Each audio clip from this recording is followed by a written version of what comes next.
Magandang araw mga bata! Kamusta ang inyong araw? Handa na ba kayo sa ating bagong aralin? Halina't sabay-sabay nating tuklasin ang masayang mundo ng pag-aaral. Ako si Teacher Chris, ang teacher na gagawing easy at jolly ang ating aralin. Ako ang inyong gurong manlalakbay patungo sa kaalamang matagumpay. Mga bata, handa na ba kayong maglakbay sa mundo ng kwento? Ngayong araw, ibabahagi ko sa inyo ang kwento ng isang batang nagngangalang Chris at ang kanyang munting paglalakbay. Kung kaya't ihanda na ang inyong mga tenga at isip sa mga bagong kaalaman. Si Chris ay isang masiglang bata na laging handang matuto. Maaga siyang ipinaghanda ng kanyang ina ng masustansyang broccoli. "Inay, papasok na po ako!" Mabilis niyang kinuha ang gamit at pumasok sa paaralan. Mga bata, handa na ba kayong sagutin ang tanong tungkol kay Chris?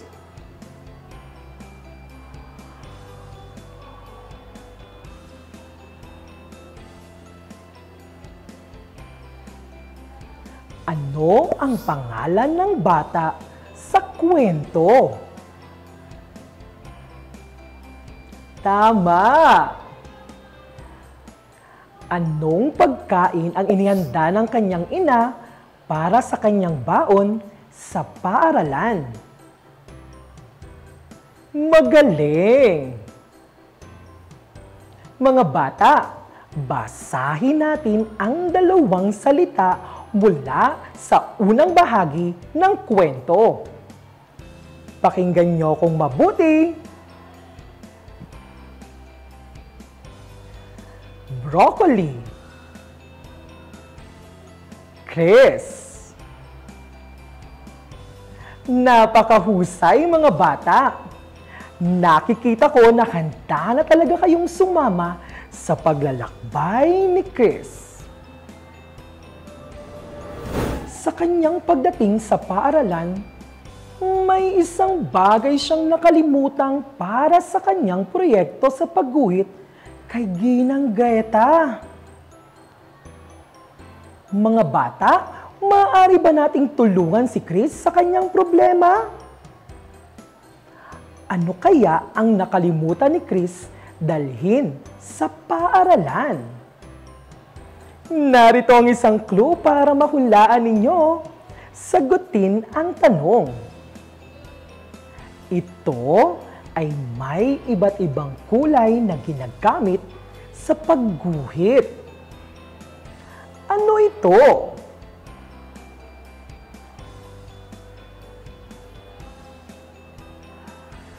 Crayola!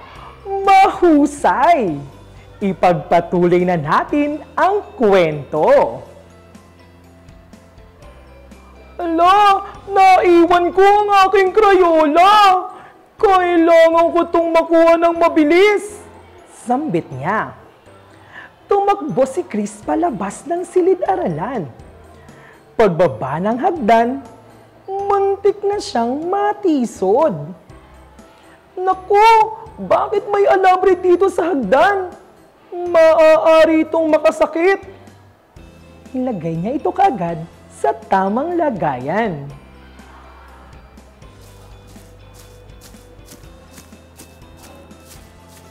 Nagpatuloy siya sa kanyang paglalakbay. Lakad-takbo ang ginawa niya. Nakaramdam siya ng uhaw. Uy! Ayun! May gripo ng tubig doon! Iinom muna ako! Ano ang naramdaman ni Chris habang siya ay tumatakbo? Nauhaw! Mahusay! Saan naman siya uminom ng tubig? Gripo! Napakagaling mga bata! bigyang pansin natin ang ilang salita mula sa kwento ni Chris. Chris. Broccoli. Crayola. Proyekto. Gripo. Mga bata, ano ang napansin ninyo sa mga salitang ito? Mahusay! Ang mga salitang ito ay nagsisimula sa kambal-katinig. Ang mga kambal-katinig ay ang mga salitang nagsisimula sa TR, PR, DR, GR, KR, at BR. Mas lalo pa nating palalimin ang inyong kaalaman sa paglalakbay sa mundo ng kaalaman. Ngayon, ating pag-aaralan ang tamang pagbigkas, pagpapantig at pagbabasa ng mga salitang may kambal-katinig sa susunod na bahagi ng ating kwento. Ating ipagpatuloy ang kwento. Brum! Brum! Para! Para! Sigaw ni Chris sa isang tricycle. Aba, Chris! Mukhang nagmamadali ka ah! Banggit ng driver. Manong, kailangan ko makauwi ka agad! Sagot ni Chris. Inay! Inay! Malayo pa ay sumisigaw na si Chris papalapit sa kanilang tahanan. Oh, bakit ka umuwi? Pagtatakang tanong ng ina. Nakalimutan ko po ang aking Crayola. Sagot ni Chris. Bilisan mo para hindi ka mahuli sa klase. Pagpapaalala ng ina. Alis na po ko, inay! Pagpapaalam niya sa ina. Hawak niya ang kanyang Crayola at sombrero. Ano ba yan? Nagmamadali na nga ako. Ganito pang nangyari. Sambit niya na tila naiinis na. Kinuha niya ang sombrero, sabay tingin sa relo. Naku, malapit na ang oras ng klase. Ano ang dapat kong gawin? Jug, jug, jug, jug, jug, jug, jug. Aha! Tama! Tren! Sasakay ako ng tren! Malakas ang tunog ng tren kasabay ang mabilis na takbo. Sana ako'y umabot. Pabulong ni Chris na tila nagdarasal. Magandang umaga mga bata! Boses na pamilyar kay Chris. Sige nang Greta iyon, bulong ni Chris. Kasabay ng pagtalon dahil umabot siya sa klase. At dito nagtatapos ang paglalakbay ni Chris. Nagustuhan niyo ba ang kwentong inyong napakinggan?